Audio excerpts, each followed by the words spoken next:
All right, can everybody hear us? I can hear you. All right. The time is now 7 p.m. and I will call this meeting to order. May we have roll call, please?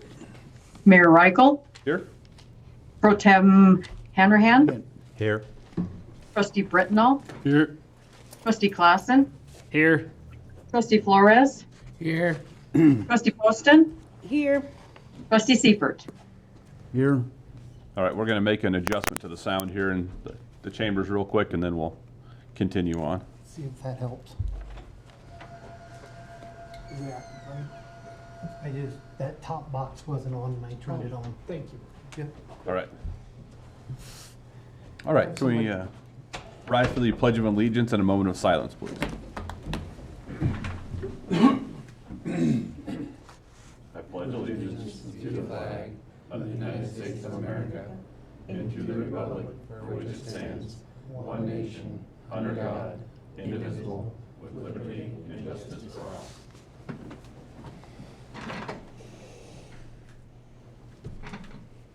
All right, be seated.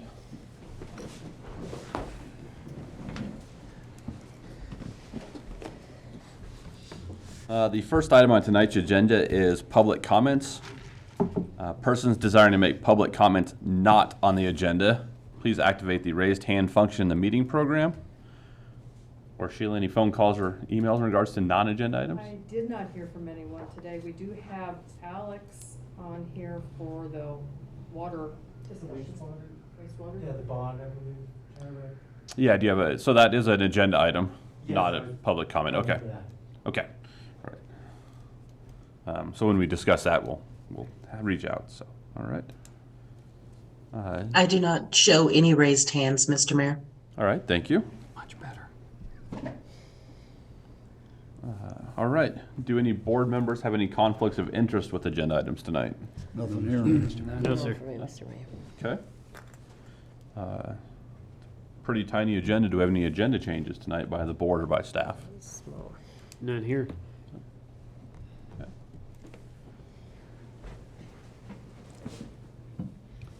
All right, then we will get into what we're here for, which is resolution number 17, series 2023, a resolution supporting the application for a state revolving loan or a state revolving fund loan in the amount of $28 million for costs associated with the engineering and construction for improvements to the water plant for the town of Silt, Garfield County, Colorado. And I will turn this over to Administrator Lehman.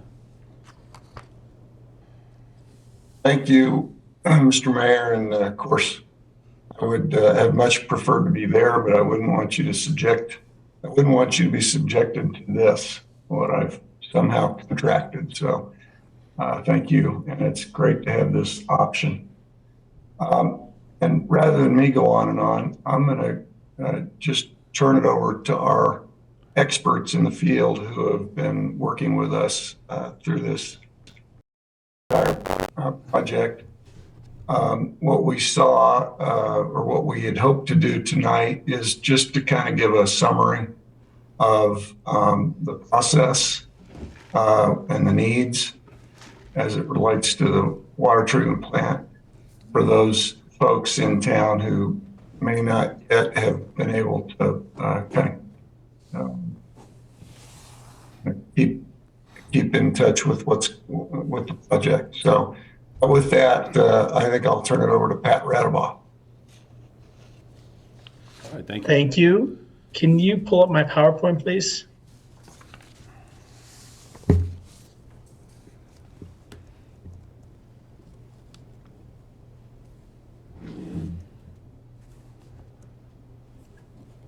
Is this the correct one for you? That is it. Perfect. Thank you so much. You're so welcome. Awesome. So I'm going to take this opportunity. Next slide, please. Just to kind of walk through and summarize everything. So here's a brief agenda of kind of what we're going to cover. Kind of a quick summary of the why of the project. A quick discussion on how we're going to solve some of the problems we uncovered with the project. and solutions. And then we'll talk a little bit about project schedule, and then I'll open up the floor for questions. I'll try to keep this brief. If you do have questions, please interrupt me, and I'll take them gladly halfway through this thing, if that's okay. Next slide, please. So one of the things we look at when we first start this thing is start looking at a treatment facility is we want to compare demand projections. Whenever we're reaching out to a funding agency, be it public or private, they always want to look at 20-year projections to make sure that whatever improvements are being funded can handle the projected life of the facility. So we worked with Garfield County and the town to develop some population projections and then compared current water use and projected that out into the future. So you can see right now the town produces on an average day about 300,000 gallons of water. And on a peak day, it's short of just under 500,000. In the future, in 2042, we're looking at just short of 700,000 for the average day and at 1,200,000 for a peak day during the summer. I will say this demand per capita is on the lower side of what we've seen within the state of Colorado. And your ratio of average day to peak is lower compared to other municipalities, primarily because Silt has a very large and expansive raw water system for irrigation.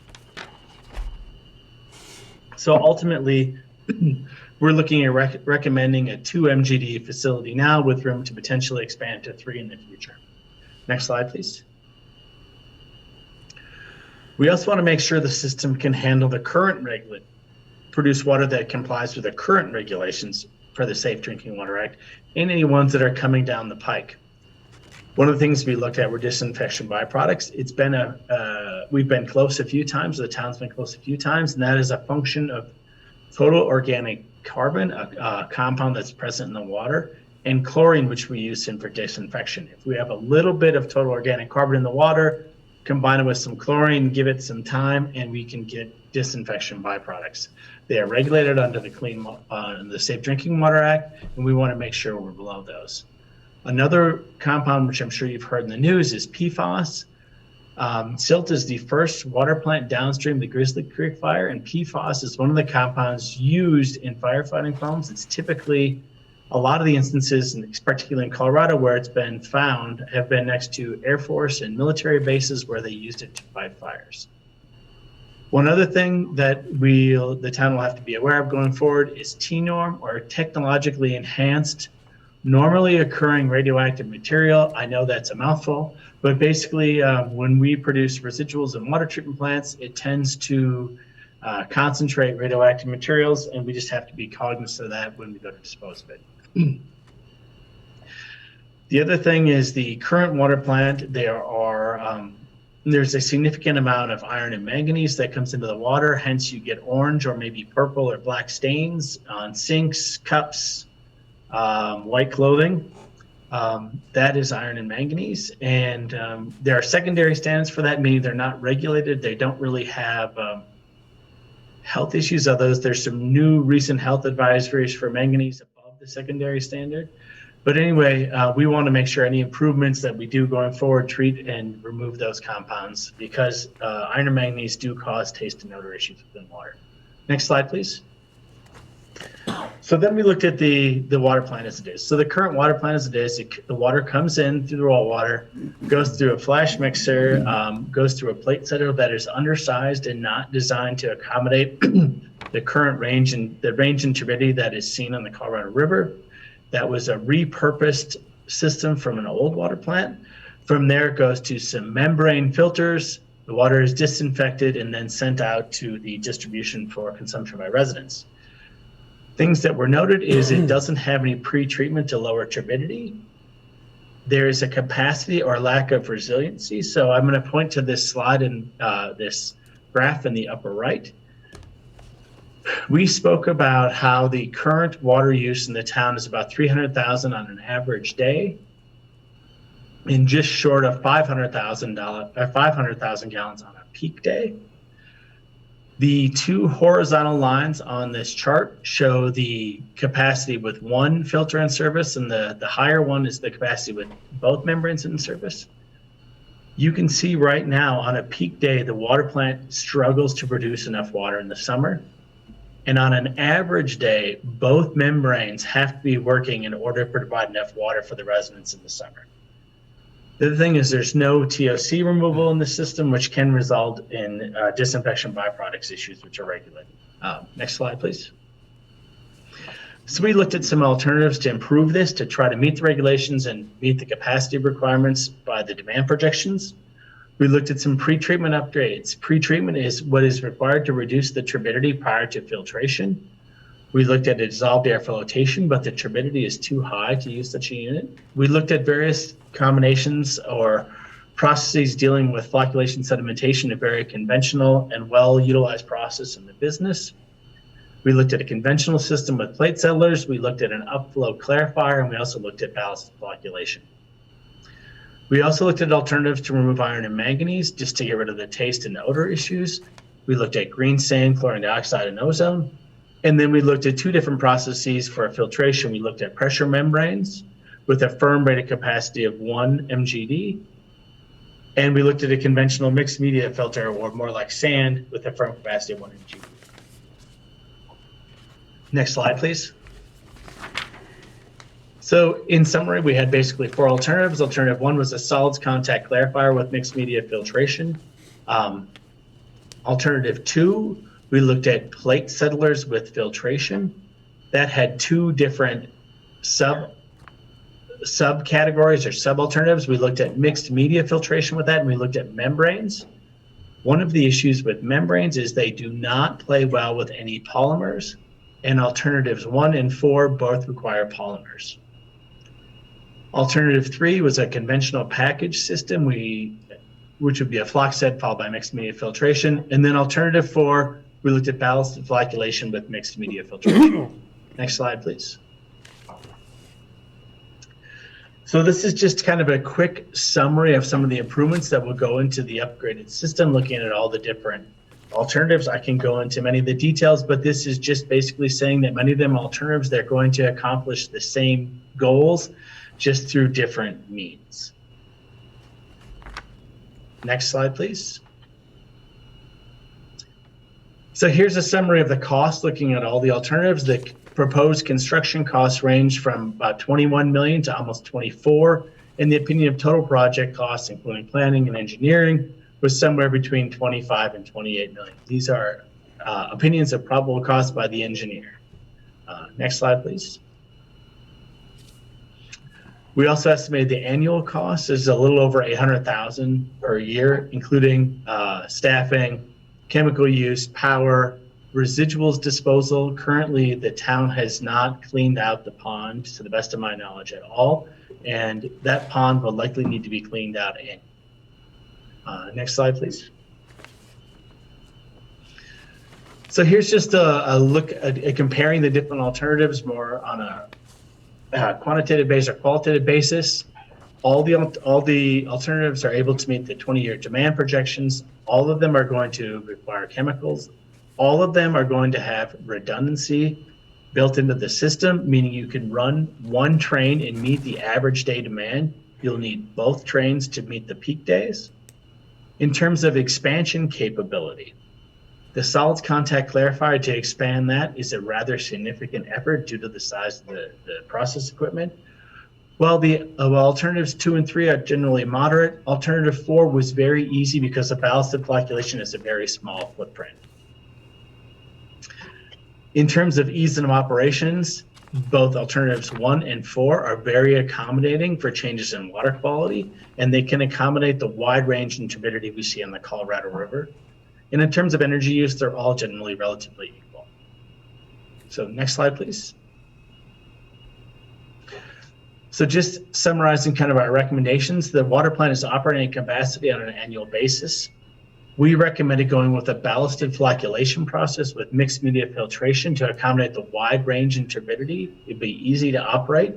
It'll also include some green sand, which will improve or remove iron and manganese from the water and eliminate taste and odors. We're also recommending the project be performed in 2 phases. The first phase is building basically 2 mgd of capacity now, or a plant that's rated for 1 mgd with capacity with filtration and pretreatment. And in the second phase, you basically build a third train if necessary to improve resiliency or increase redundancy if flows and demands grow. Next slide. So here's just kind of a slide. Ooh, there's something missing on this. This is a slide looking at the recommended improvements to the water plant. So on the left, we have the ballasted flocculation process where raw water will come in. We'll add a coagulant, we'll add a sand. The sand helps the media cell. We can remove 95 to 98% of their turbidity in that process. The residuals then will go to the pond. That settled water will then go to one of two mixed to media filters. That filtered water will be disinfected with both UV and chlorine, and then sent out to the distribution system. Again, we have that capacity curves up on the upper right-hand corner. You can see that with one unit, we'll be able to meet all the demands until 2040. And in 2040, we are going to need to run both units to meet the peak days, but they will have resiliency and redundancy. By that, I mean, if one unit is out of service, the town's water plant will be able to provide residents all the water they need on an average annual basis, but they will not be able to meet the peak day demands associated with irrigation. Some of the benefits of this system are it can accommodate the wide ranges in turbidity that we see in the Colorado River. It's got resiliency and redundancy built into it, so we each have two 1 MGD or 101 million gallons per day treatment trains. It's going to remove iron and manganese to improve taste and odor issues and eliminate the stains, the orange and purple or black stains you see on white clothing or your sinks. And improved resiliency so it can handle a wide variety of different water quality applications and still produce a very high quality water for the residents. Next slide, please. Next slide. Oh, there we go.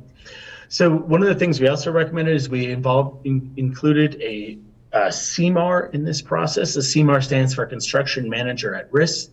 That means we bring the contractor into the design process to help us design this system to minimize costs and help with schedule issues. We advertised for a CMAR in February and brought Garney Construction on board, and they have collaborated with the design team on this process, and they've helped us already significantly in many different items. Some examples where they have helped us is on building type. We were looking at a masonry or steel. We decided to go with the steel building because it's far more cost effective. And Jared and Toby are both on it from Garney. If I screw these costs up, please correct me. On the filtration design, we looked at two different types. We could do an on-slab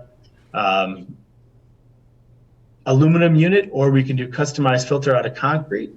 We looked at the cost difference and decided to go with the on-slab aluminum system. We looked at reuse of the existing piping and decided we could reuse existing raw water piping. We looked at conventional versus ballasted flocculation. Both would accomplish the same thing and decided on ballasted flocculation. Although the process equipment cost was higher, the floor space required was significantly less, and the floor space was worth more money. So we're going with ballasted flocculation. We also looked at building the building for 3 trains or 2, and we decided to construct the building with 2 trains now to minimize the budget impacts. We also have some other items that we're continuing to work with them on, trying to look at using natural gas versus electrical for heating, and reusing the existing electrical systems and pumps in the existing treatment building, and whether or not we can fit a bridge crane into the budget. Next slide, please.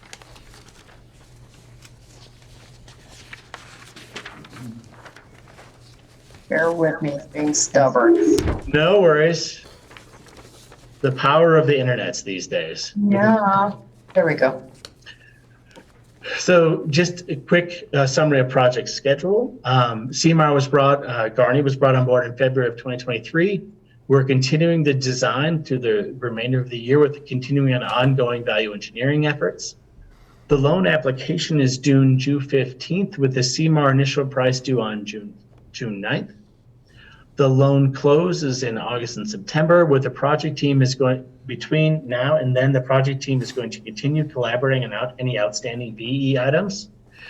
And right before that loan closes due, the CMAR GMP or guaranteed maximum price is due.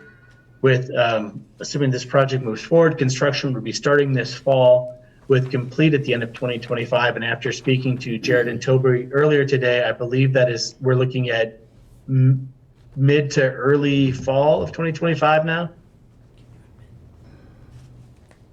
So we're moving construction ahead because we're collaborating with them. Next slide.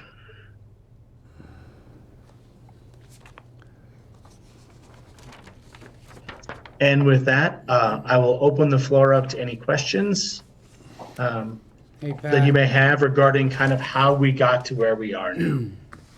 Pat, to clarify, you're recommending alternative 4. Is that correct? Yes. Did you hear that, Pat? Hey, Pat, to clarify, you're recommending alternative 4? I don't think it's picking us up in the chambers. Can anybody hear us? Any questions on the process? Any questions on the capabilities? Hang on. Can you hear us yet?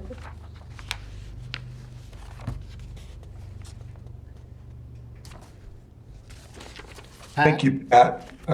Your work on that, sure appreciate it. Hey, Pat, Pat, can you hear us? Now we're gonna, sorry? Can Pat hear us? Yeah, I can't hear anybody in the room, but Someone, were they Tony talking? just texted me saying they're working on the mics. Yeah. Because there's no feedback coming from the room. Yeah, I'm not hearing anything either. Anyway, to answer your question, Sam, while we wait, yes, alternative 4 is what we're looking at, the ballasted block, because it's the smallest footprint of all of them. To reduce the building sizes. Yeah. And then on the So summer, we can hear Trey and Tony. Okay. and then on the summary of wastewater treatment plant costs, the numbers on the opinion of total project costs, that's pre-CMAR, or is that after CMAR? So we are waiting on the cost for the CMAR. The CMAR team, the CMAR received all the drawings and specifications and are diligently working on preparing their cost. They contractually owe the cost on June 9th.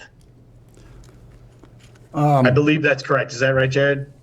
Yep. Okay. Question on the metal building.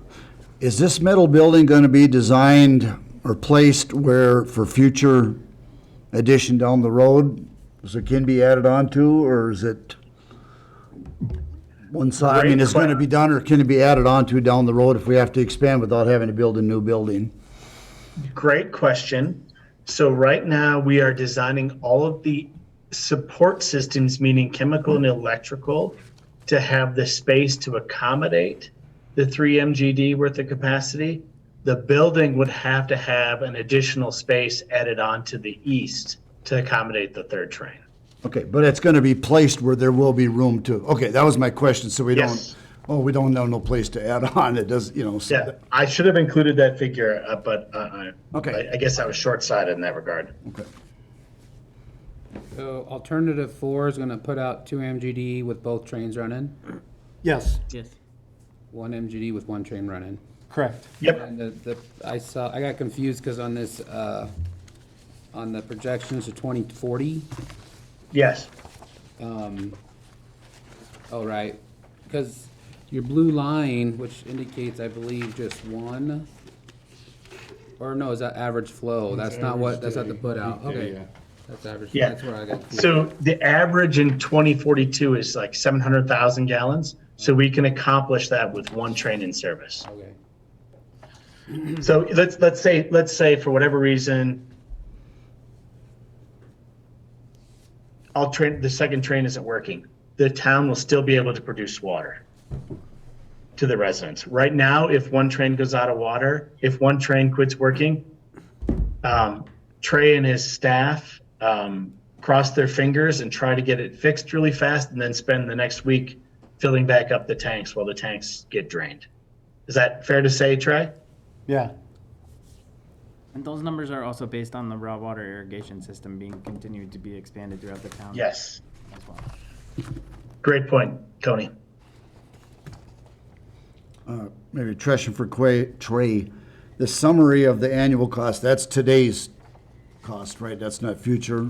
It says here 800, the total cost, water plant, annual cost, that's, Yeah, that's today's cost is Today's- what we kind of figured on that, right, Pat? Yeah, you are correct. Yeah. So that's at today's numbers. okay, that's, okay. That's the 819,000. The annual Yes. operating cost, yes. How much is that an increase from what the annual costs are now? Well, isn't that today's? That is today's Numbers. cost. Well, but he said that's with the new plant though versus. With the new That's with the plan new based on plan. today's cost, but like if we look back at 2022, what were the annual costs for running the water plant just as a baseline from which to measure the 819K from? We had that somewhere. I was gonna Yeah, say, we Amy, have do you have that talked number? about Could you that. get that for us? I am not at the office, but I will look online because I'm sure we have it on our website, what the budget for 2022 is, I feel and I'll like get it's back come to up you. multiple times, and I'm guilty because I can't remember the number either. Yeah, So I it's can't not something I remember need either. right now. I'm Someplace- just thinking about it as a reference point that not only do we have the 28, up to 28 million in capital, we're going to have an increased operational expense as well. So we need to bear that in mind. That has been taken into the financial assessment from Jim Mann. Yes. As well. So the chemical cost is going to increase a little bit, but one of the biggest changes will be the residuals disposal, because to the best of anybody's knowledge that we've spoken to, that pond has never been cleaned out.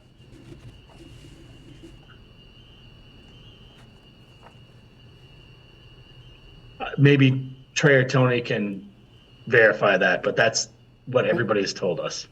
In the 15 years I've been here, it's never been cleaned out. And it went in service 2 years before I got here, so I'm going to say no. Can we rent a pool vacuum? Am I underestimating this? Yes. Just a little A bit. little bit. So I've got, this is Mayor Reichel, I've got two things I would like just to clarify, just for the citizens that are listening. We keep talking about iron and manganese being removed at the plant. Yes. Those two chemicals, minerals, whatever they are, can also be in your home distribution piping. So this isn't a guarantee all that your home water is going to be fixed. The water coming out of the plant is going to be quality water. What happens to it in your house could be different. And Is the that town's correct? distribution. And the town's distribution. And the town's system. distribution system, yeah. Yes. And then a lot of people, I think, get confused on peak demand in the plant where it meets at. We still have reserves in a tank. So on those peak demand days, we're just draining our water tanks down, and then it takes a few days to refill them as long as that demand goes down. It's not, Yes. as soon as we go peak demand, there's no more water coming out of your faucet. Great point. Yeah. Great point. Yeah, I just want to make that clear because Yes. a lot of people here, we can't meet peak demand means I turn on my faucet in the middle of summer, nothing comes out, so. And that is You are- one question I get a lot. We're fixing the manganese and iron at the plant, and they're like, so the water's gonna be better? Well, we've got to get the pipes clean as well. Right. And they're like, then why are you doing it? Well, we can't fix the pipes and still put manganese and iron into the pipes. It's not gonna help. We got to fix the problem, the plant first, and then we'll work on getting the pipes cleaned up to get the system operating better with less manganese and iron in them. Yeah, that's that. If that makes sense. Cart before the horse kind of thing. We got to Yes. do, Yes. there's a step we have to take first before we could take the second step and then, Because if we were to replace all the piping in town, but still have the old water, we'd just be flooding the new pipe, putting it on the new pipes again, versus doing it the other way, we could possibly fix it. Yes. correct. You're correct. And then, so if we're going with, if we're, alternative 4 is the one we're looking at, the total project opinion cost is 25.3. Yes. Okay. So, just so anyone that's listening to us, if we ask for a loan of 28 million, we can always reduce what we use, but we can't ask for more in the future. So if we ask for 25 and construction costs come in at 28, the town has to then come up with that extra money from somewhere. So we're going to be potentially asking for a loan greater than what we need so that we can cover everything the first time through and not have to, find money somewhere else. That's a great point. We can, whatever number we submit now, we can reduce in August or September, but we cannot go up from that number. Will we be gradually approving those expenditures as construction begins? How, or would the management company, Garney, Garney Construction be the one? Will we be gradually approving those companies that are doing the services for us, contracting with us, to where those $23 million or 28 are being dispersed? How does the expenditure of that money is being monitored? Do we have any control over that? How does that work? That is a great question. I'm going to lead in and I'm going to turn it over to Jared. So the way the CMAR process works, in order to ensure that the town can get the best value, we can solicit quotes for basically Garney can bid against itself on anything it doesn't want to self-perform. So let's say excavation work, they could release a package out for bidding that Garney could then bid on along with a couple of other subs, and all those costs, all those bids would be funneled back to somebody we would choose, say like Trey, and then we could open, and then the award could be awarded to whomever, be it Garney or one of the two subs. Is that a fair way to describe it, Jared? Yeah, and I think just to put it in a little bit bigger perspective, we're going to come up with a GMP, which is a guaranteed maximum price. That's going to be based on our 90% design. And then all of those bids, the numbers that we get from subcontractors, from vendors, from manufacturers, will all be rolled into that GMP. We'll negotiate that with the town, get that number finalized, and then as we begin construction, we will submit pay apps every month and say, here's what we did, and have backup for that, and then that will all be funneled through Trey or whoever at the town and to be approved or discussed with Garney. So what's the fail-safe, I guess, to Trustee Posted's topic here? I've seen this happen before where an engineering firm has a dollar amount that they know they have, and they attempted to spend every penny of that without, engineering, we got to come back and do this walkthrough. We got to come back and do this until that money's gone. Where's the fail-safe that says we're not spending more? Because, it's an open checkbook, theoretically, right now for you guys. That is my job. That's my job, to stay on top of these guys and make sure they're doing what they're supposed to do for the amount that we agreed upon. And like Jared said, that gross maximum price that Garney will set at 90%, that is what it has to come in less than that, because anything over than that, they're on the hook for that money. So that the fail safe is me, and Tony will be there with me. So that's kind of where the fail safe is. And as we get into this project and we start looking at numbers and everything else, I will probably be updating you at every board meeting on some of the major stuff. I might bring it to you to discuss. Unfortunately, some things, trying to get it in line and get construction going, I don't know how some of the decisions I might have to make with Tony, Jeff, maybe even involve our Derek Walters, our other engineer, just so we can keep the process going. And if we don't have the time to wait a week or whatever to get in front of you guys, or a week and a half. So I will, that's my job, and if it messes up, that's when you yell at me. And we're not gonna let that happen. So like the project's done and we still have like 5 million left, that goes right back to the loan. Right? One of the things that we're really working towards is getting that guaranteed maximum price, and that was one of the things that the state and Colorado Water and Power Authority requested us to get more finalized on design. And working with the state and the state revolving funds, that's why they wanted more detailed plans to be able to actually give Garney a chance to give you guys a real true cost of what they think it's going to be at the 90% level. And that will hopefully realign closer to the total loan amount. And hopefully that number's aligning with this 25.3 million. Yes, Is that or the whatever idea? we put on the loan. Is that what we're doing? The problem we have, I see what you're saying, Sam. The way the state operates this fund, say we go out and get 25 million, that's what we sign the loan for. They go get the bonds for 25 million. We only spend 20 million.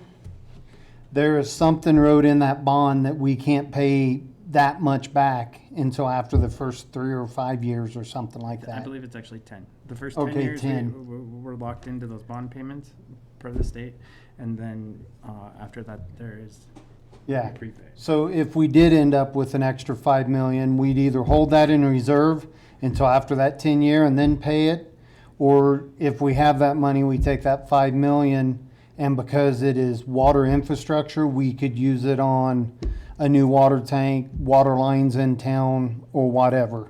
I mean, at that point, it would be a decision from you guys on exactly what we need to do with that 5 million, whether we go ahead and use it to upgrade something else, or we hang on to it for 10 years and then pay it back to the bond.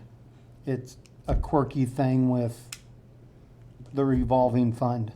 Jim Mann is on the call tonight too, and he's got a couple slide presentation on the financing, and he certainly would have some thoughts on this last question too. So, Yeah, and If I could cut in before Jim starts, our operating costs in 2021, of course, minus capital and depreciation, was 628,000.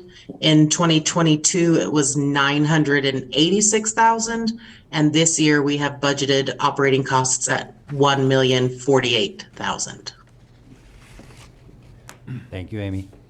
You're welcome. So I've got one for Trustee Flores. I think, so you're going down the road, they come back and say it's gonna be 25 million, but they actually only spend 23 million. So there's that whatever, $2 million in there that didn't get spent on the project. That's where we have to make sure going into this that we like the price they give us. It's like, if you're building a house and your contractor says it's, $500,000, that's what you're paying that contractor. It's not that they're gonna, if they come in under budget, that's profit for their company. That's why we as a board need to make sure going into this that we like the price they're bringing to us. And that's, we've been, Dewberry is, 25.3 million. If we brought in a CBAR that's supposed to value engineer this, in my mind, that price needs to, it should be lower to start with. So, June 9th is when the CMAR is going to tell us it's going to cost this much. And if we move forward, that's the price we're locking into. Of course, the CMAR is going to do everything they can throughout the process to try and make money on this job. They're not doing it to lose money. How it protects the town is if they say it's going to cost $23 million and it costs $30 million, they've got to come up with those funds. No matter what, the town's only paying out what we approve in the contract with the CMAR. And I'm assuming is that no change orders? That's, we missed this, so here comes this. This is a 100% guarantee price. Is that how that works? So real quick, and Jared can correct me, and what we do on CMAR typically is we have a price, and then we have some contingency to help get through construction. And collectively and collaboratively, the team manages that. I have been on a project for the town of Evans where we saved them $400,000 that did not go to the CMAR contractor. That stayed directly in the town's money. So let's say the GMP is 25 million, and we go through the bidding process and find some more value engineering, and we finish construction and there's $24 million spent. That $1 million stays with the town. It does not go to Garney. Correct. So what would some of those contingencies be? For example, we drilled, I think, 6 holes out there. And let's say there was a lens of bad soil between one of those holes that didn't get caught in our borings. That would be a use of the contingency.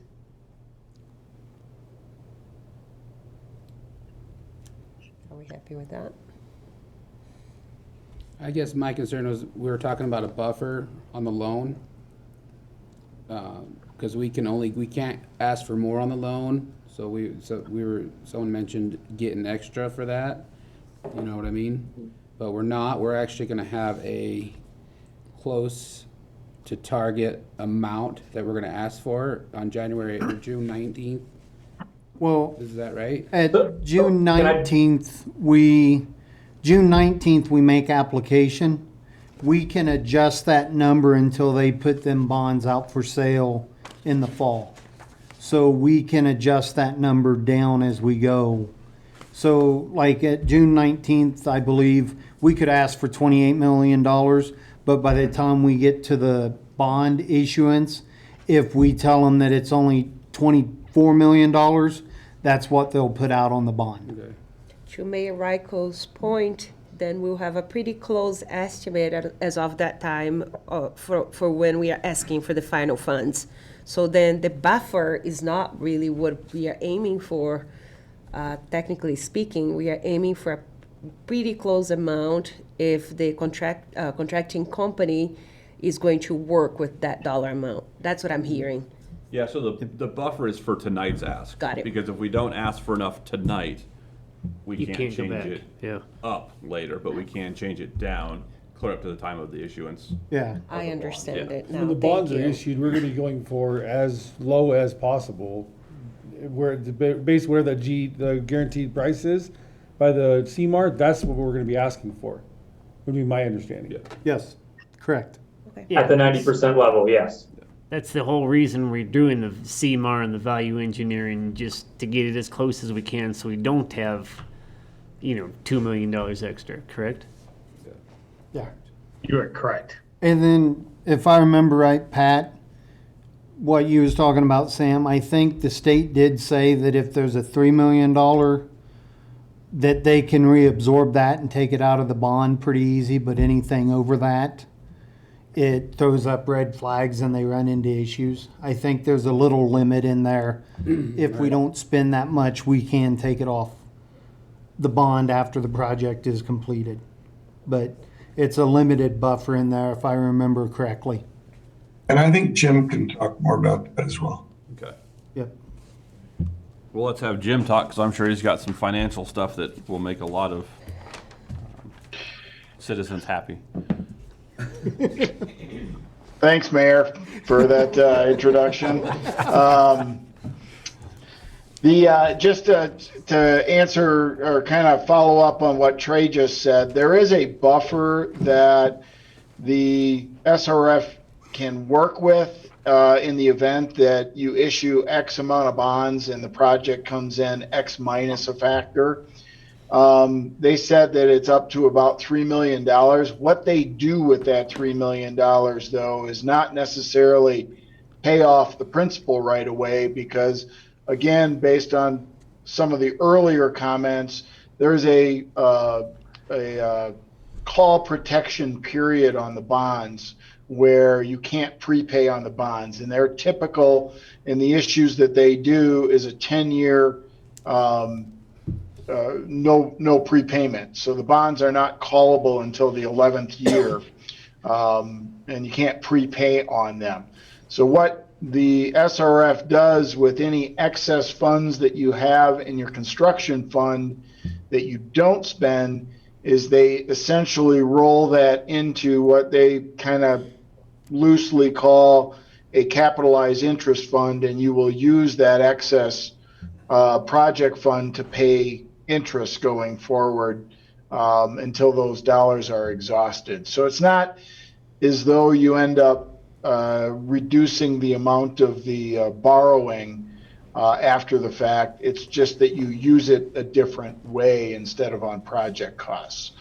Hopefully I didn't confuse anybody with that one, but I've got some good news as it relates to where interest rates are currently. When we first looked at the impact of roughly a $28 million plant back in November, we were at the highest point of interest rates. And if you kind of, it looks relatively flat, but if you look between October of 2022 and December of 2022, that's when we peaked out on where interest rates were. And so we were pretty conservative in terms of what our estimate was for interest. And so interest has come down rather significantly since then. And we seem to have kind of leveled out. We're not seeing rates increasing any longer. I will say that rates remain at historic lows. They're not as low as they were a couple of years ago, but when you look at a longer term picture of where interest rates are, we're still below what the average has been. And so that's the good news. Then we get into the sizing of the project, and we kept, for the purposes of this discussion, because the recommendation is to look at an SRF loan package of $28 million. We use that as a very conservative estimate. And one thing I think Pat Radabaugh has said time and time again, it's much easier to come down than go back up. And as we indicated, once we put a dollar amount in the application, that's the maximum dollar amount that we can pull out of the SRF without doing a lot of gymnastics for the project. It's much easier to come down from the amount that we ask for than it is to go up. Good news is that from the time that we started this process back in November to now, we are anticipating about $7.75 million of grants and principal forgiveness from various sources. We originally had just planned for $5 million coming from the bipartisan infrastructure law funding, but we now are eligible. We are eligible for a grant for principal forgiveness because Silt is a disadvantaged community. And then there are two smaller grants, again, for disadvantaged community that's going to cover some engineering costs. And then you received one other grant so far. So instead of just looking at about a $5 million reduction in the cost of the project, we're actually now at $7.75, which obviously every dollar that you don't have to borrow is good for your ratepayers. So when you look at the kind of the right-hand side, bottom side of this, where all the small numbers are, and I know Jeff really appreciates it when I put up a slide that's got a bunch of numbers on it. You start out, and this is kind of how we end up sizing the debt issue as we anticipate what we're going to have to borrow. And although you're putting the project in at $28 million, we don't think we're going to be borrowing $28 million. So that first line is the project cost of $28 million. Then you've got the grants and principal forgiveness, the $5 million from the infrastructure law, the $2 million for the disadvantaged community, the disadvantaged community planning grant, and then the other third grant, and somebody'd have to jump in, or the fourth grant, somebody'd have to jump in and tell me exactly what that is. So our subtotal for the project cost is $20,250,000.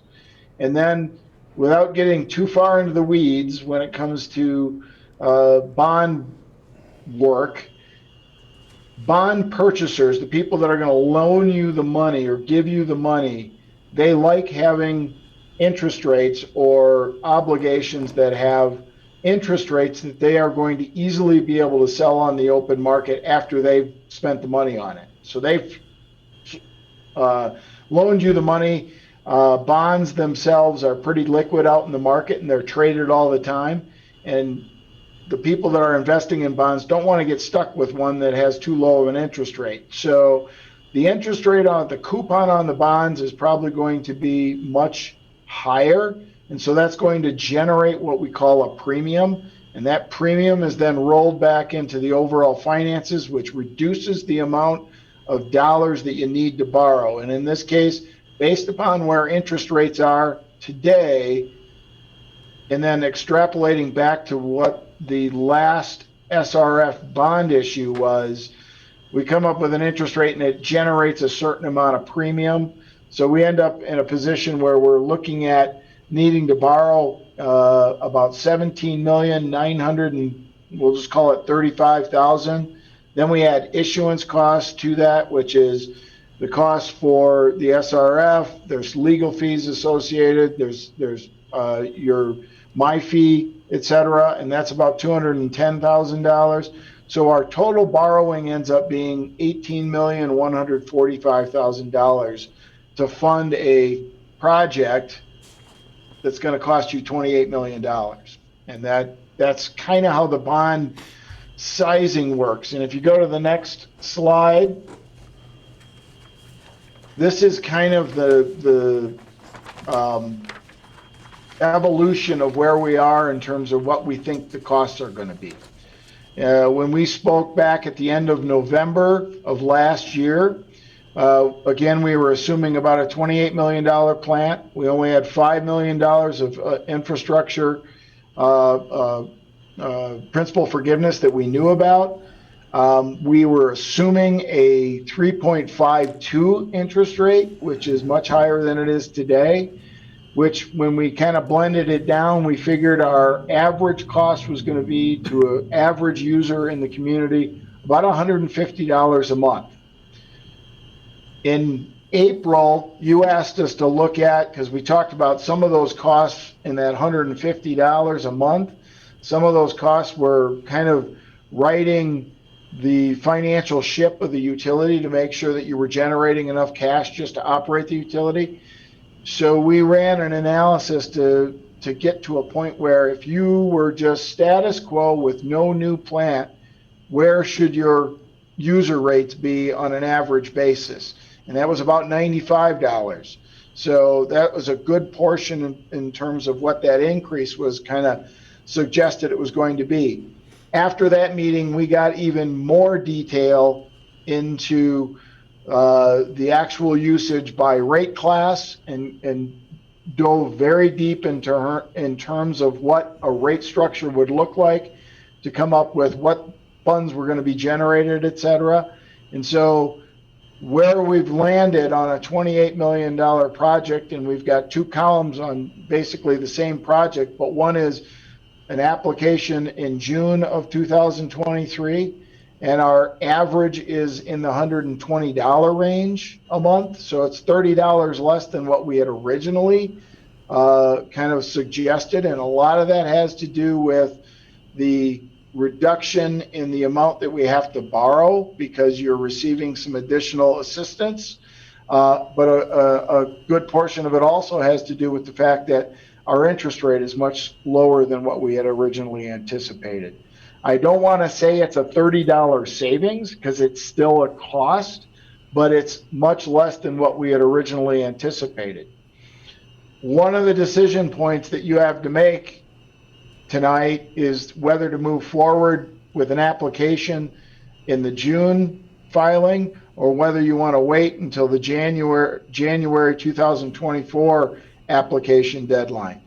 There's risk involved in that, and I think Pat can speak to this as well, but construction costs continue to go up. And so what we've anticipated If we were to wait until January of 2024, we would anticipate that we would probably have to deal with a 10% increase in construction costs and material costs, which the reason you might wait until January of 2024 is then you would have greater clarity on whether the congressionally directed spending, I think the amount was $3 million, would be awarded or appropriated for the town.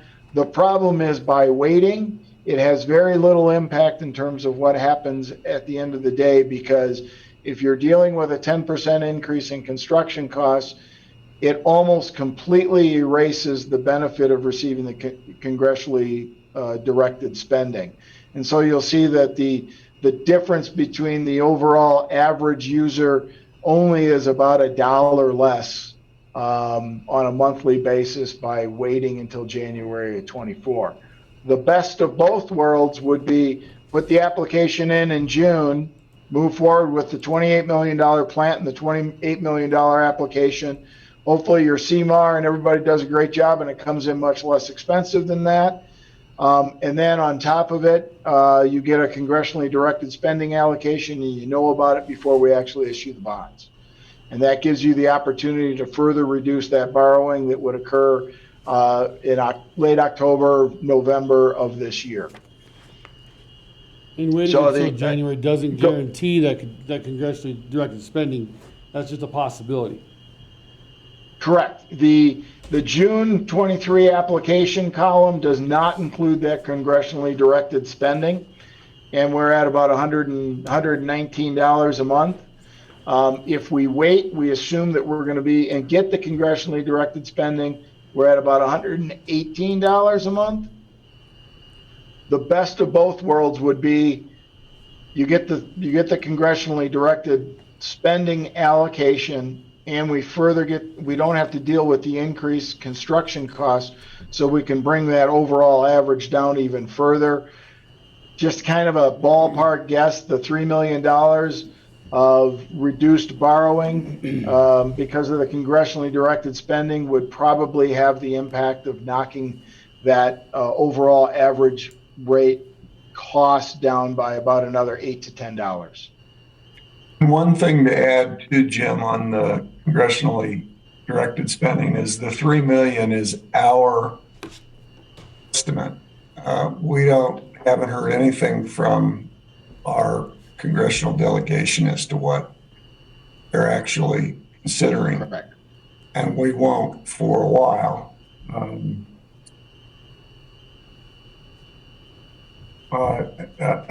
it's, well, go ahead. I'll the last thing I would say about the congressionally directed spending is it comes with some risk. And the risk is that you're going to deal with, if you wait, you're going to deal with increased construction costs. And B, the risk is that it doesn't get included in the final budget that's adopted by Congress. So you could have the worst case scenario is you wait and you deal with a 10% increase in construction costs and you don't get allocated the congressionally directed spending. Now you've cost yourself the additional 10% and not reaped any benefit for waiting. So you could be going $10 higher instead of $10 lower. Well, there's no way of knowing, guaranteeing interest might not go back up between now and January. You get another 1%. Look at the difference. Yeah. No, that's Take at that 1%. Look at the difference on the borrowing. So we've erased everything by waiting easily. And on that CDS spending, one, they got to approve a budget. Two, we was in a meeting the other day. Out of all the CDS that has been awarded across the United States, only 2% have actually got their money so far. They were the only ones to be able to jump through all the hoops and fill out all the right paperwork to get their money. So there's still a lot of money out there that hasn't been spent yet because people are still trying to meet the requirements that are being thrown down with that money. And see, if we do application in January, it's not going to be till the spring after. So by then, construction costs could be another 15%, you know, 'cause you're looking almost a year. So, So we just hired Sustainable Solutions a month ago to find grants for us. My understanding was that after, if we go forward with tonight, she is done looking for grants for water. She can look for grants for distribution, but she's done for water. If we postpone until January, she can look for grants through until January. So she'll have another 6 months to find grants for us, is what I understood with her. We're still looking for water grants, because if we can find one that we can have by the time the bonds are awarded, we can use that. So the bonds being awarded is a cutoff, not this or January's application. That's my understanding. Because I'm pretty sure she said one, because I was like, well, that's only like a month of looking for grants. She's like, correct. She's like, but I can get grants for wastewater. I'm like, well, we're not looking for that. We're looking for water. We will be soon. You know, so I don't know. Scare everybody. I would like to clarify that, because if that's an option too, every penny counts. You know what I mean? 25.3 to 28 million is a huge jump. I mean, we're throwing around 28 million when we got a 25.3 number sitting here. And I'm like, okay, well, that doesn't make any sense. That's $3 million less. How come we don't have a cost for our citizens at a $15.145 million plant after all the things that we do got? You know what I mean? Because I don't see the citizens affording this at all. I mean, sure, all this talk about the fancy water plant that we do need, but we haven't talked about how the citizens afford it. That's the key. Right, and I'm in the same exact spot until June 9th when we have a CMAR final cost. Mm-hmm. You know, I'm okay with saying yes, move forward with this application at this time. But if that cost doesn't come in nearly where I think it should, where a citizen can afford their bill, I'm not going to vote to hire them. And we'll be back starting this process over. I cannot vote to have an average citizen in this town pay $120 a month for a water bill. So that's with the CMAR, I know they're working on this and we have deadlines to meet. But until, if they come to us and say, we're at a $20 million plant and we have $7 million and we're looking at a $13 to $15 million loan, that's the number I want to see if that's something that the citizens might be able to afford. So I'm actually getting like the vibe, like when you go to a car dealership, they buy now, there's sales, you're going to lose this, you're going to lose that, you're going to lose it. So since we started this process, the building was on fire until the end of the year, and then all of a sudden, like, oh no, we didn't make that deadline, and everything became okay until now. And now the building's on fire again, and we need to do it tonight to push this loan through. But I think like we need to have a serious discussion how the citizens afford it. But the second opinion we got said we do have some time. There isn't any imminent catastrophic failure After of the we current missed that plan. deadline, then all of a sudden we had the time. Yeah, so you know what I mean? Like, this is Yeah. definitely like high pressure sales pitch. but we're not Yes, we committed have to some having to breathing spend room. that money. I mean, we're just applying for the loan. But see, that's what this process has been doing, been pushing us the whole time. Oh, no, well, there's no pressure. No, you don't have to spend it. No, you're okay. You know what I'm saying? But, we wait till January, all of this red line money could be gone. There could be none of it. What would be the benefit of waiting to January ultimately and not applying now and having a number that we could potentially work with, coming down from 28 to possibly the 15 million? Is there potential to find more money that we're going to lose if we say tonight, go ahead? I feel there's a potential to find more money. But are we going to lose that potential by tonight's I know, action? yeah, there's a lot of what ifs for sure. I mean, we have no clue. But there's also the potential that we go completely the other direction. I mean, it's more likely we go the other direction. We're guaranteed costs are going to go up. We aren't guaranteed to find more to money. find more money, yeah. So we can't afford this now. I think we can't afford $28 million is not feasible for the citizens. So, I mean, that's where, I kind of feel stuck in a position where we have a CMAR that's looking at a number and watching us sit here in these meetings that we're talking about $28 million. If I'm a contractor, guess where my bid's coming in at? $28 million. Because that's what they've been this board's been discussing for 6 months. I'm not gonna come in and be like, oh, I can do it for 21. Yeah, you're right, that ain't gonna happen. We've, unfortunately, the way this process has to work for the state revolving fund and everything is the town has to play its hand before anybody else does. And that's not going to give us the best deal, in my opinion. Yeah. And I don't know where the CMAR's at, because they haven't, I haven't heard. Yes, we've been looking at this. We have found ways to save you money. We had the one sheet that showed that instead of masonry, we decided steel. Okay, so did we was the save? cost savings on Did we that? save $500,000 on that? Or Was it $1 million we saved? or We was it don't $1 know. million, or was it $10? Like, Yeah, I'd like to see what happens June 9th. With the, the problem is we have to be able to make the application deadline for this revolving fund, we have to do it tonight. We don't have until June 9th to make that decision. The only saving grace is we can vote to go for the loan, but we don't have to take the money if it's approved. Well, and we will bring that number to you in the June 12th meeting that we get on June 9th, and we can have that information on what we saved and everything else. And you can make that decision then, because the application is not until, it's got to be due June 15th. Then we don't have to make the decision tonight. Well, it would help us to start the process if you made a decision tonight, but if it came to June 12th at that meeting and you don't like anything that was presented, you could pull the plug right then. So, is there any way to clarify, like, sustainable solutions? Are their hands tied after we do because I got that clear as day from her, and I'm the only one that got that.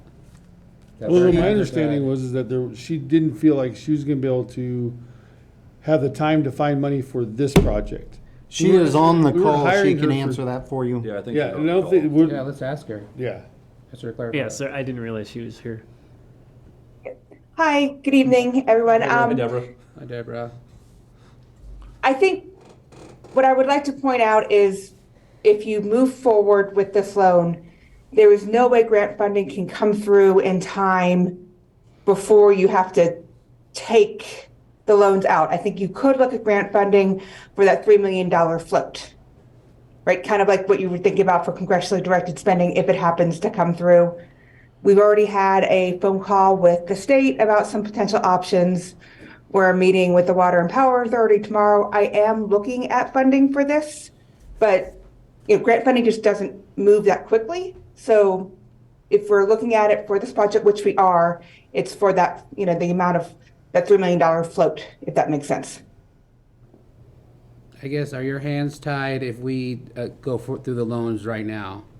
Or we wait till January? Is there a difference? They're not tied in that the state has told you if you bring in, like if your costs are reduced by $3 million and or you get additional grant funding by $3 million, then it does sound like that's then used for interest payments.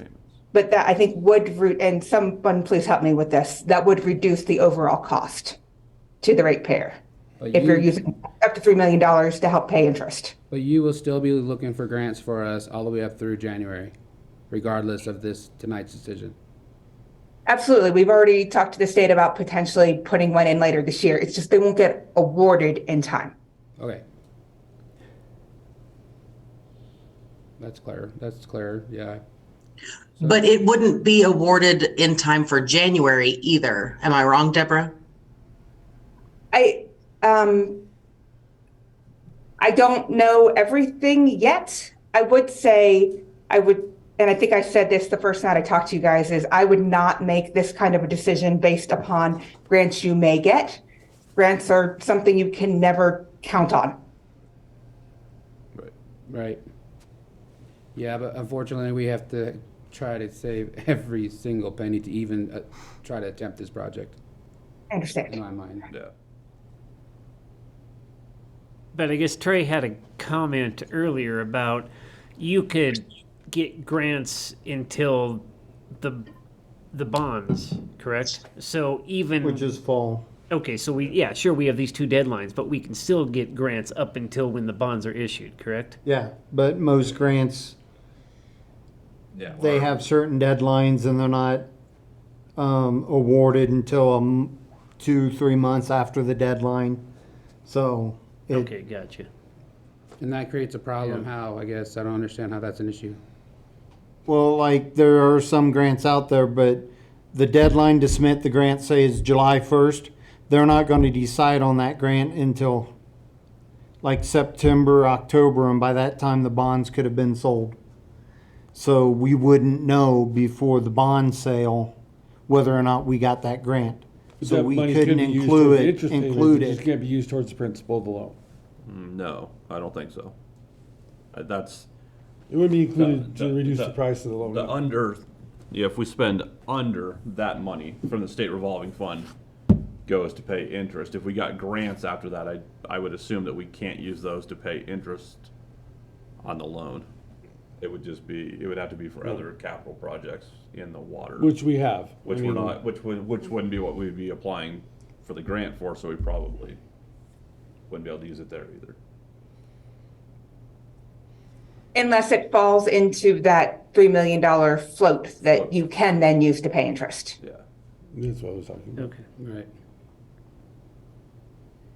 And that's assuming that the project comes in Yeah. under anyway, and we have a $3 billion Yeah, a $3 million float means we didn't. Well, we that didn't budget 3 million float can be a grant. If we get that $3 million in a grant, that grant can go to that whether we had it or not. But if we are under budget on the project anyway by $3 million, and we're using that as our float, we can't use the grant. More than likely. And the that's citizens the are still importance of accountable having for the- that $3 million. That's the importance of We making can use sure- that float money to pay interest that float money is being interest on to pay the interest. Is basically what I understood. So you take the float money that we borrowed, the 3 million extra, and we set it aside, and we're getting interest on that money, and we're gonna use that money to pay the interest on No, the interest of that money. no, as soon as the project is done, if we did not spend that $3 million, right then and there, it goes back in and pays. It doesn't sit there. Can we clarify that? Because I got a different, it was kind of roundabout paying interest on its interest. If I may, Mr. Mayor? Yes. What happens is the float becomes an account that you use to pay interest on the borrowed amount. And so if you, just for purposes of the discussion, if you end up borrowing $28 million and you end up only spending $25 million, that $3 million is used to pay interest on $28 million of borrowing. It doesn't reduce the borrowing down to 25 million. It's just a source of money. It gets essentially turned into what's called a capitalized interest fund, which means you're borrowing money to pay future interest payments. On its interest. On its interest. But we'd still have it, the principal payment would still be the Yeah. responsibility of the town, basically. 28 That's million. just covering the interest that would have been charged on Well, and that that's the $3 million. importance of having the price locked down when the bonds are sold in the fall. Right. And all those other decisions that we get to make and work on later, it's not part of, I mean, it's not something we have to have nailed down tonight. No. I mean, that's the number from the CMAR is what's going to determine whether the project's viable or not. Yes. Yeah. It's somewhere between 25 and 28 million. It is, my opinion, it is not viable to the citizens. I guess I have a question for either Trey or Jeff. If we waited till the 12th, what would that do? I mean, to wait after the 9th. Does that really put you guys into a bind? To wait till then, or I only say it just because you mentioned it. Aren't we looking into higher construction costs and higher costs in general if we wait a little bit more? Isn't that part of the concern? That's what I've been hearing so far. Hey, Pat, you might be able to answer that one better. I've never went through this process, and Pat has. So, Yeah. Did you catch that? Yeah, so if I understand correctly, if we come to the next board meeting, can we turn around and get the application in by the 15th? Yes. Yes, we're going to do all the prep work to have it all ready to go outside of the one number we need. And how does that benefit us at all, waiting? Waiting what until more information are we the gonna next get? board meeting? Yeah, what more information are we gonna get? What? We're gonna have a more solid number from SEMA. But that's based on a 60% design completion, Exactly, not the 90. not 90. Yeah. The 90 we don't get until August or September. Yes, but it'll be based on the 60, and it'll look different than the 28 that we're talking about now. Well, it'll be some numbers, to your point. It won't just say decided, it'll say decided, comma, this much money. It'll at least be. But it also gives us it'll a at least be trend number, of, yeah. okay, we were at this part at, when the engineers said, the CMAR's at 60% and they've brought it down this much already, so when they go another 30%, hopefully they're bringing it down to some more. And we'll have an idea of which way it's trending versus no information at all yet. Yeah, I just wondered if that was doable or not. Sounds like it is. Yet, I'd like to see the CMAR show up with numbers and sustainable strategies as well. If Deborah, if you and your team can provide any, I know we're asking because, that's 3 weeks away? Yeah. 2 weeks away. 2 weeks away.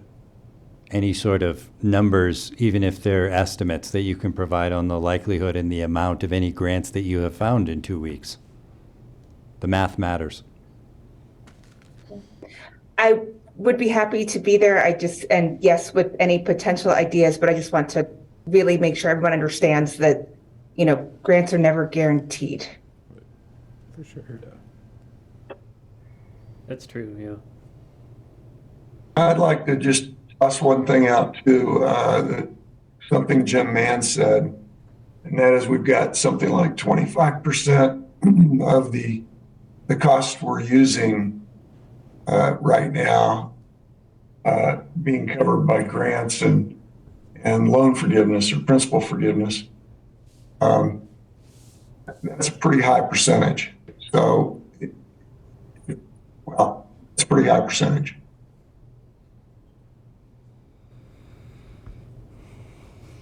Jeff, aren't some of those reductions in cost up to amounts? Like they're written here as numbers, but Yes. technically they're up to. The fact that it says 5 million here doesn't mean it's gonna be 5. Technically, they're up to, because when we started this process, they originally told us we could get 15 million. It dropped to 5, it dropped to 7, now it's down to 5 million. So that is an up to number, and it started at 15 million back last year when we started this, and now it's up to 5 million. A lot of that is based on the number of applicants that they're expecting. So 25% principal savings could be 15%. Or any, Sure. or any other Sure. number, right? Yeah, and Like, the point is, not only are the costs fluctuating, but the savings are unknown as well. And I think that makes it more important that we get the numbers as best as we reasonably can before we have to make a decision. And unfortunately, them up to numbers, Right. we're not gonna know until we make application. That's a number that we're gonna get from the state. We're not gonna know that beforehand. That 5 million, the up to 5 million, the up to 2 million, we're not gonna know that till we make application, unfortunately. Well, and all of the numbers will become clear in the fall. Yeah. That's when everything really gets clear, because that's when the construction cost gel and the loan package is finalized. How about ideas of how to pay for this? As such as example, let's say, so the citizens are paying the $28 million. However, every $15,000 tap fee that comes in is gonna hit the principal. And that's gonna lower each citizen's payment a year, at the end of the year by this much. Or the new dollar store tax revenue is 100% gonna go to this, or, Can't do I mean, that. no, just, these are just I know, but just like the way- ideas. As we're pursuing economic development, can we use it as an offset Can we get some for ideas? citizen water The costs? tap fees are figured into the numbers that Jim provided, but the state only allows you so many percentages of tap fees to be figured in to this amount. So there is some tap fees in Jim's calculations, correct? Yes, that is correct. And then one thing we have to do going forward is any new development is not going to get a discount on anything. Tap fees, water, wastewater tap fees. This board and future boards is going to have a strong stance on that it is what it is. You know, new business development, same thing.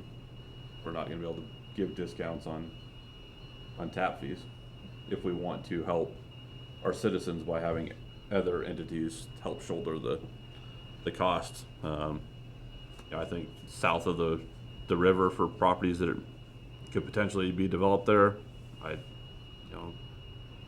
think there should be maybe some development fees that we should talk about maybe implementing if we can. You know, just like, I hate to go off on a side note, but just like the overpass, for years we should have been doing a development fee to fund an overpass replacement. We need to do the same thing with this water system, so. And that's another unknown. We're just assuming X number of tap fees Yeah. and X number of new citizens coming into town. And that's, I mean, as development happens with more citizens, of course, more people are then paying it, and rates could potentially go down at that point because you're diversifying the cost over a greater population, but that's, I mean, 2040 is a long way away. Yes, it is. So the other side of this coin, so the citizens know, is town of Silt needs a water plant. It cannot sustain the way it is now. One skid goes down, we cannot produce water for our citizens. That's huge. So this is a situation to where we, you know, it's very important that we get a water plant and try to make something happen for our citizens that are here now. I've always been for the citizens that are here now, not the ones coming in. I believe that everyone here is here because they love it, not just because it's a trend. They've been here for years. So that's the other side of the coin. This needs to happen. A water plant needs to happen. What do we do?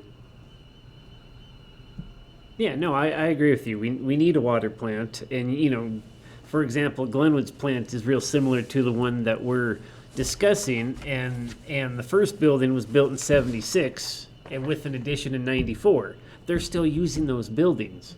And yes, and they replaced all of the media and everything last year.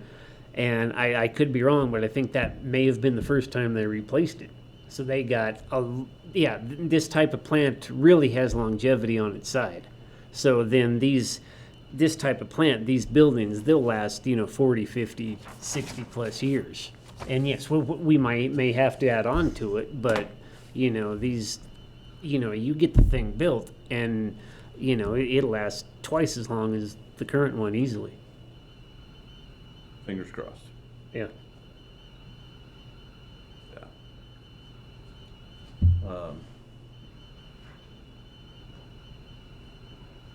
Yeah, we need it, but at this cost, I don't see it being feasible, so. Does anybody, staff, presenters have a reason on why we would need to pass Resolution 17 tonight instead of waiting until the 12th?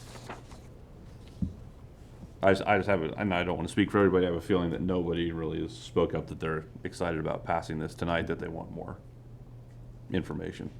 Well, right now, I'm leaning against it personally, just because of the cost. Yes, I'm for the plant. We need a plant. I'm for this type of plant because it's out of all the options, it is the best one, to deal with the turbidity of the Colorado River, and it will provide us, the best longevity.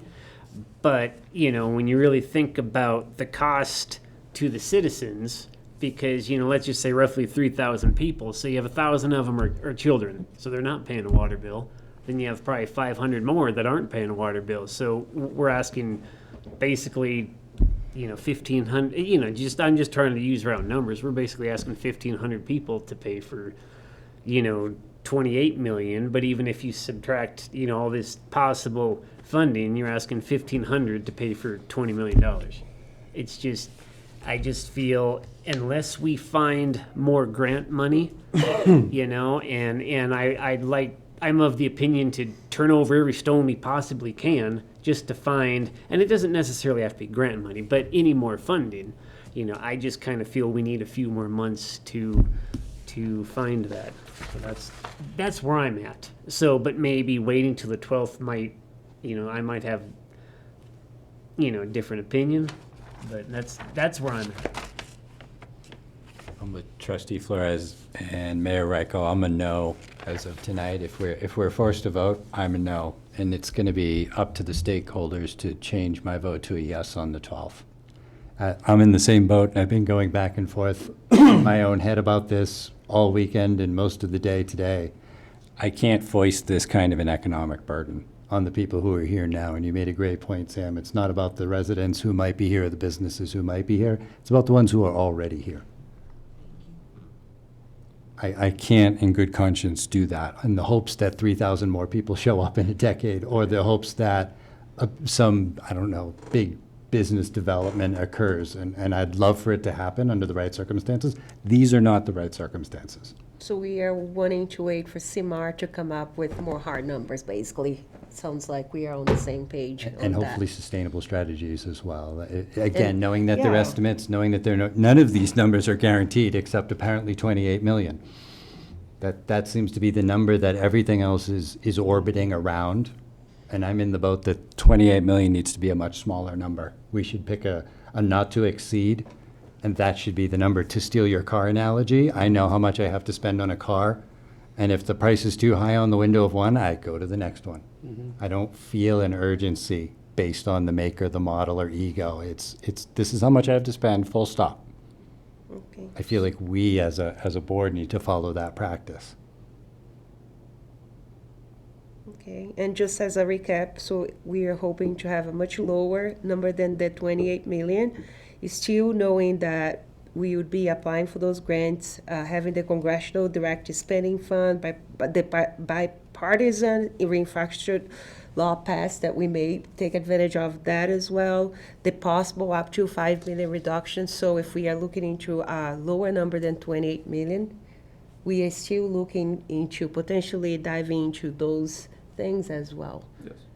And then we may be closer to that 5 million, 15 million, sorry, 13 to 15 after those deductions. So I just want to repeat that back, because I think we all have the 28 million up there, but there is a chance that that could be much lower, hopefully. And I thought we would have had the CMAR numbers by now. I guess I was confused on when we got those numbers. Yeah, that's always been the 9th when they talked about that, so. Right. Okay, so I would be okay waiting for those numbers by June. I concur.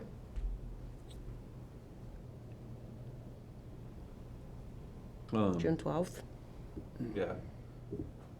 I don't know how the board feels. We do have some citizens here, and I think a few online. This is not a public hearing, but how does the board feel about hearing from I'm fine with from the citizens? Absolutely. It's their bill. I don't want to turn it into Our a debate or anything, but I think, it's our job to answer any questions they may have, or at least, At least hear their at statements. least hear and their thoughts. statements, so. I will ask, 100%. Like I said, this is not a public hearing, so we're not required to interact with the public, but I think it is very important to, so, I'm gonna ask the public to be respectful, but we do want to have them the opportunity to speak, so. If everyone's okay with that, then we'll go ahead and Absolutely. open that up, so. If you are in the public with us and you'd like to speak, if you could come up to the table and state your name and address for the record, and then whatever questions or comments you have, and we'll see what we can do for you.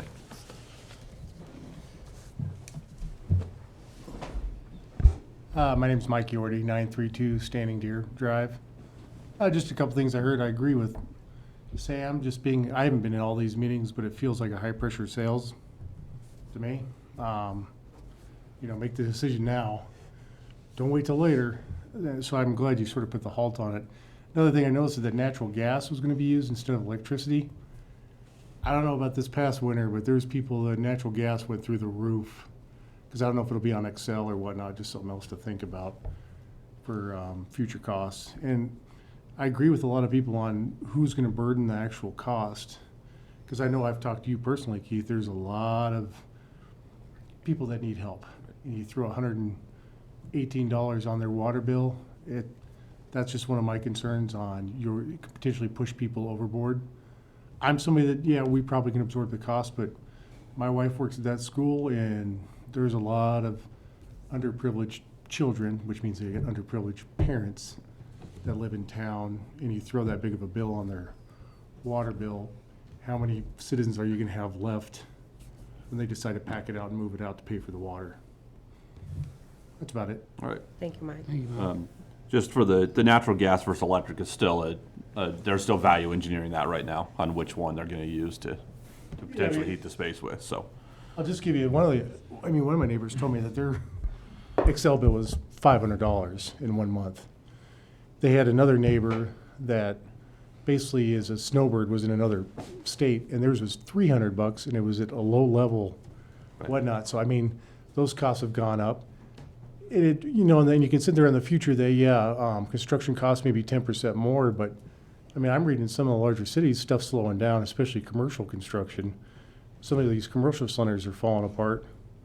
You can bring up on different reasons. So are we going into a wave again to where it's dipping down? Because I know that construction, like boards and stuff, were through the roof, but some of that stuff's coming down now because certain construction is slowing because of the cost and because of interest rates that are going up. Yeah. So that's just my thought. Yeah. I'd like to clarify something just because of Mr. Yordy's comment. The increase is not $118 on top of their current bill.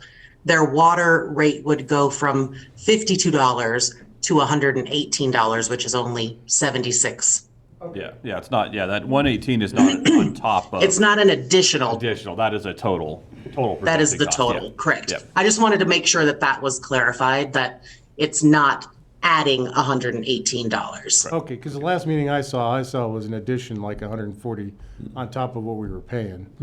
No, that would be what your water base rate would be. Instead of it being 52, it would be 118. But I still think you'll throw certain families over there. I just wanted to clarify because it seemed like you had the information incorrect. You're right, you corrected me on that one, so that's not a big deal. Yes. Thank you. Yeah. Along with what Amy did just say, through this whole process, we have figured out that the town actually needs to be charging $94.89 for the standard base rate to even support our current water plant's operating cost. So if right now the town is undercharging the citizens what it costs us to actually run the plant.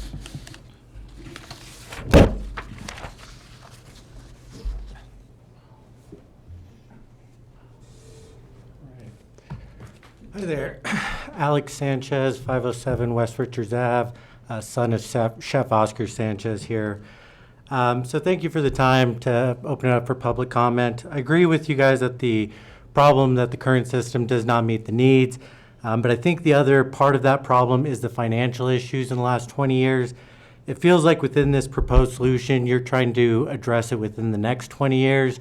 And it feels like really it's an issue that should be looked at in a 40-year to try and address both of those parts.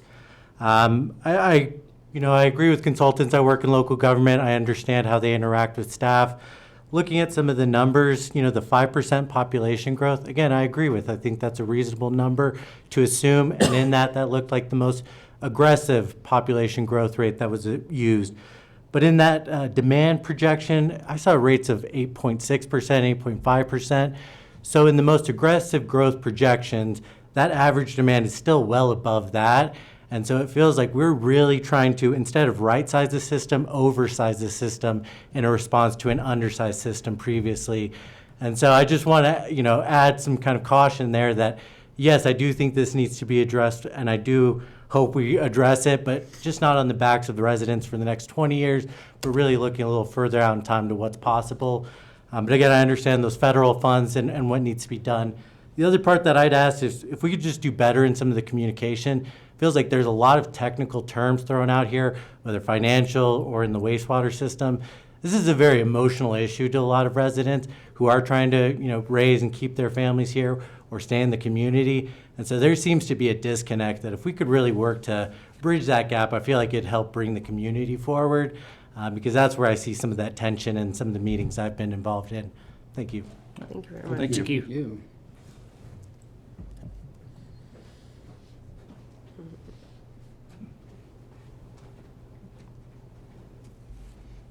Hi. Hello.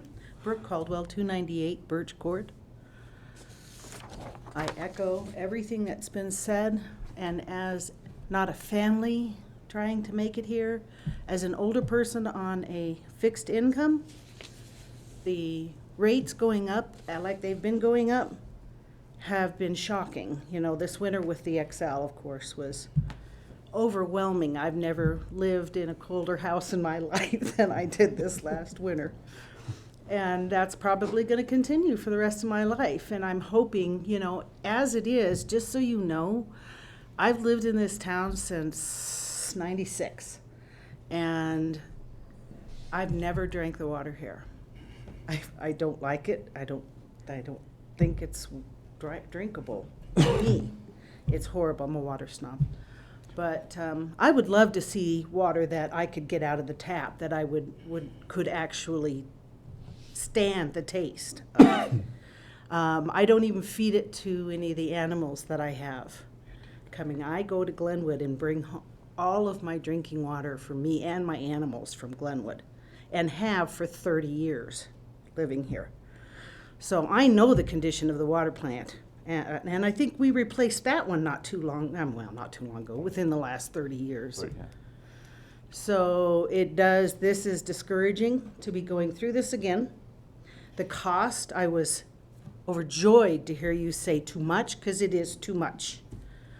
Okay, we can't afford that. I can't afford that. I don't know what I'm going to do if I can't afford my bills. Do I have to sell my house and live in a tent? It's like, come on, you guys, I've lived here a long time. Let's not price everybody out. Please. Thank you. Thank you.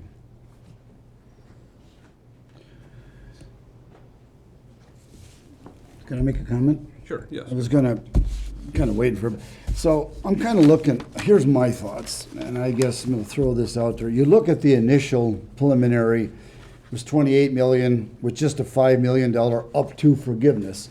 Well, there the rate is 150. Well, we know we're gonna have roughly, 28 billion. So if we only get if we don't get that 5 million, we're gonna be looking at $170, $80 a month. That's where my problem lies is, like you say, it's up to. Yeah. These numbers all look good, but I'm just going back to this original one at 150. I'm afraid that's where we're gonna end up, at least. Because nothing's guaranteed. Nothing's guaranteed, yeah. And I, as a retired, I'm on fixed income too. It's can't do it. Right. And I just can't vote for this. And I'm all for waiting till June 12th, maybe get some more answers to see. Maybe then, we could decide yes, or we wait till January. That's my 2 cents worth. I think we need to wait till June 12th, get some more answers, and then decide if we want to do the June or the January application, because I just can't do it. Yeah, I think that's why we need to know what the CMAR's cost is. Is that really true? Just a second, sir. To see what the CMAR's cost is, and assume worst case scenario is we get no grant funding, their cost is this, and what's that gonna cost the citizens? Yeah, and I'm just worried the bill is gonna be into the 150, 160, that's gonna double, that's just, Yeah, Is that really true? and that's what we have to, until we get those costs, we won't know yeah. what it will be, so. Yeah, if you'd like to speak, sir, please come up to the table and state your name and. Need to come up there? Yeah, you gotta come up to this table, yeah. Thank you, sir. Thank you. I don't understand why it's not really true. Because everything I've heard is not true. For what we are for human beings. Look, first, sir, I need you to state your name and address for the record. My name is Robert Blake Nell, Choctaw. I live at 2080 7th Street. I'm full-blooded Indian, sir.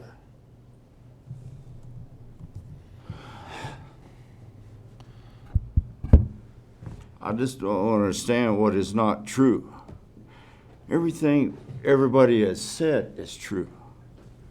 We just don't live by it. Why do not we live by it? I'll give everything for you, and you. Everything. And we're sitting here asking for pennies and, what'd you say? Dollars? I don't know if that's true or not, but we wouldn't ask for no more than our lives, our souls, and our hearts. That's it. And let's see, I got $13,000 in my pocket. Who needs more money than I do? You need 1,000? I'll give it to you. You need 2? I'll give it to you. You need 10? I'll give it to you. And I don't lie, and I don't cheat, and I don't steal.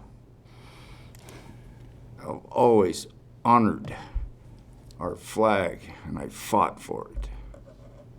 And I just don't understand why we just can't get along. For what? What do you want? Measly, what, $13? I got it in my pocket right here.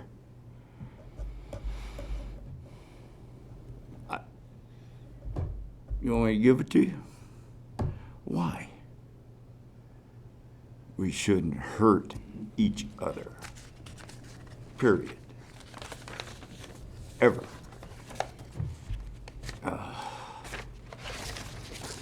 I'm sorry, ma'am. Okay. For the purpose of the conversation, let's just redirect. Do you have anything specifically to talk about the water plant? Robert? I like to go down fishing. I've always fished my whole life. I love water. From Oklahoma. I'm from Oklahoma. And 23 cents, 7 let me tell you, there's a lot of water. A lot of fish. A lot of big fish. I've lived here 20 years, and I've never seen this Colorado River higher than I have in the last 20 years. This is the highest I ever seen it. That's honest. All right. Do you have?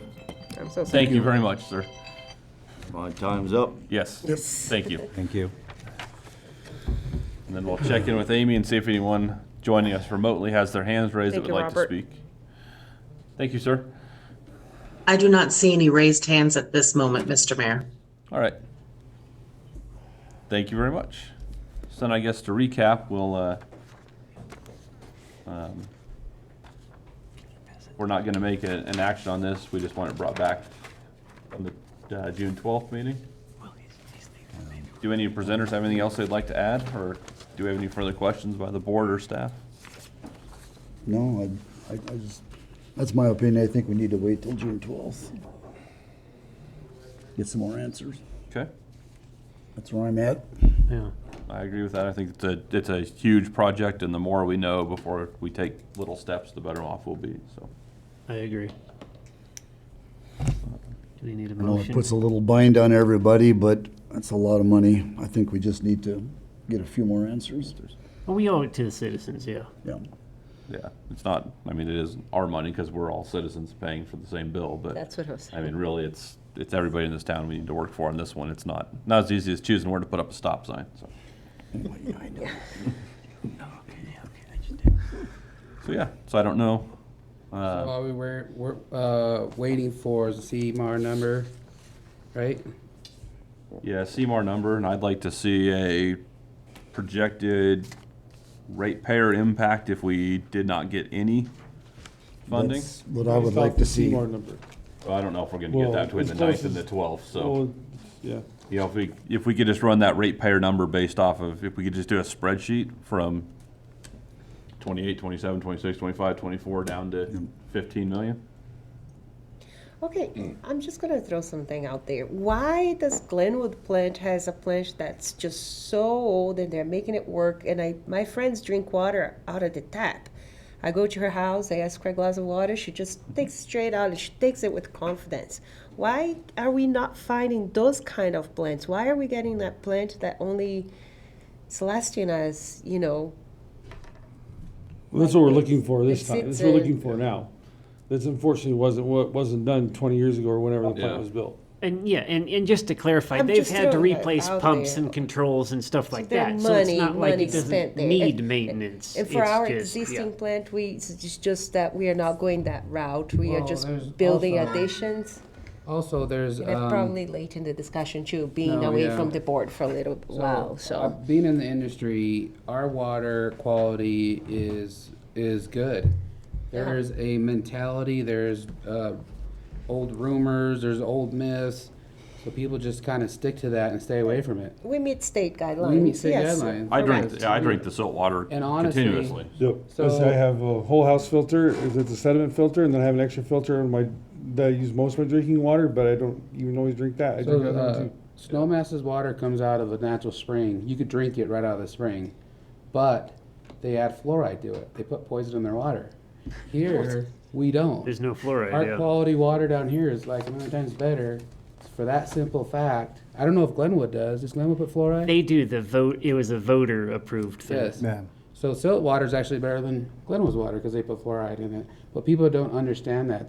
They see that, oh, there's brown in it, there's magnesium, which is the natural occurring mineral. It's just Turbidity happens. and all of that stuff, okay. But to answer your question, the reason Glenwood, they put in a plant from the beginning that is easily upgradable, and it's a tried and true process. Unfortunately, that's not what Silt had or Okay. was put in.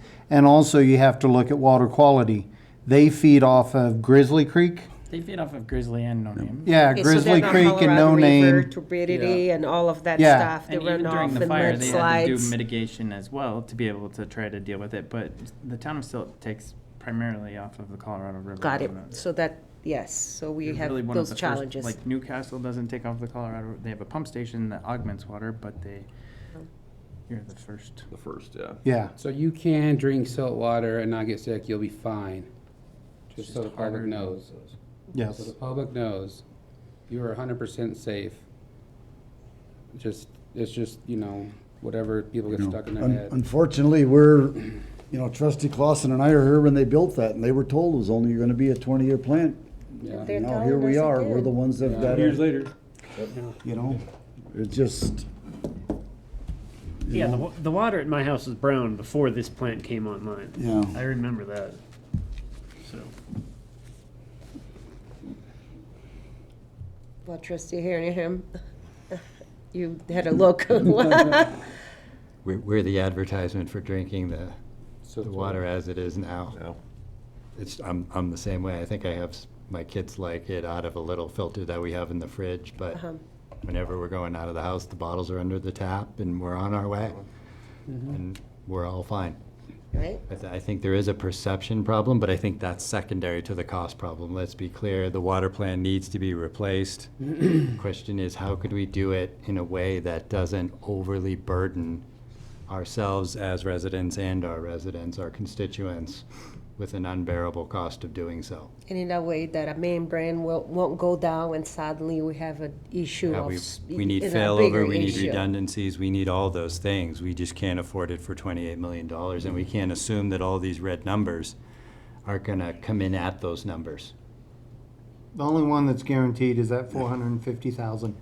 That's a Garfield County Federal Mineral Lease District grant that we have already got to answer Jim's question of what that money was. That's what that is. FMLD, So okay. that one is already secured. Okay. You know, unfortunately. Isn't the 300,000 for engineering secured as well? I believe so. Yeah. On the disadvantaged community. Disadvantaged community. So that one is. The two smallest The ones. two Yeah. smallest ones are guaranteed, yeah. And the other It's two better are than still the up to. Yeah. You know, unfortunately, even if we did a moratorium on building, we're still gonna need a plant. We still need It's a not plant. gonna stop Exactly. it. So, I Right. mean, it's just a matter, we gotta figure out the cost that Gotta we can figure out a afford. cost. We basically have a moratorium, you know, concerning larger developments because, you know, our water plant, But I mean, yeah, is it's, iffy. Yeah. All right, so, this is an action item. Would someone like to make a motion to postpone the approval of resolution number 17 till the? Mr. Mayor, there's probably no reason To do that? do anything at this Okay. point. All right. Then we will We'll take. just bring it back to you on June 12th. Okay. need a motion for that? No, we'll just Oh, okay. just move on. I mean, everyone that's been working on this project is doing an amazing job for us. I say it every time, even though we have it's tough. We're the board that has to make this decision. But everyone that's working on this for us is doing everything they can to get us a good price, hopefully. So we will just keep pushing forward, and the June 12th meeting we'll kind of have a pretty good idea of which direction we'll be heading, so. Next item on the agenda would be administrator and staff reports. I'm guessing we probably don't have much this week. Yeah. No. Okay, I don't have anything, thank you. all right. Update from the board and board comments. Would anyone have anything they'd like to say? I would just like to say that I want us to continue to speak up those thoughts and those ideas and to understand that's important for us all to really work together on behalf of our citizens and come up with decisions that are not just abruptly a nay for us, but that we reach that discussion, that there is some kind of consensus. Of course, if you have a strong, I just feel like it's really important for us to speak up what we're really thinking, because this is going to be crucial for the decision-making process within the water plant, and I want us to continue to have that respect, but also being able to have that ability to continue expressing those thoughts openly, with the objective to reaching the best decisions for the citizens of this town. Well And, said. yeah, I'm back, and that's the board that I'm proud of, and I want to continue to seeing that for us. Everyone will benefit from it. All right. I think we all agree with that. Just to echo that, that's, I think, one of the strengths of this board is that we don't always all see eye to eye on everything, but I think we always maintain a level of respect when we're discussing things to come to the best decision that we think we can make for the community. Anybody on this side? Trustee I'll wait. or Mayor? No, I just gonna say I'm very supportive of staff and the engineers and everybody who's been working on this thing. It's just the cost of it's my hang-up right now. I got nothing to add. Mayor Pro Tem Hanahan? Two things. Number one, I want to thank the public that came out and spoke. This is obviously a critical issue, and it affects the next 2 decades. None of us will be in these seats in all likelihood in that time, but hopefully some of us will still be citizens. So great to see the public out speaking their mind. Always welcome to attend or to connect virtually. Second, belated welcome back to Trustee Poston. I missed the last meeting. The water. Good to have you back. Thank you. All right. I've got nothing, so the next item on the agenda is adjournment. Mr. Mayor, make a motion to adjourn. Second. Oh, Andrea. Motion by Trustee Chris. Brittenell to adjourn the meeting, second by Trustee Poston. All those in favor? Aye. All opposed? Motion carries unanimously. Okay. Thank you, everybody, for tonight.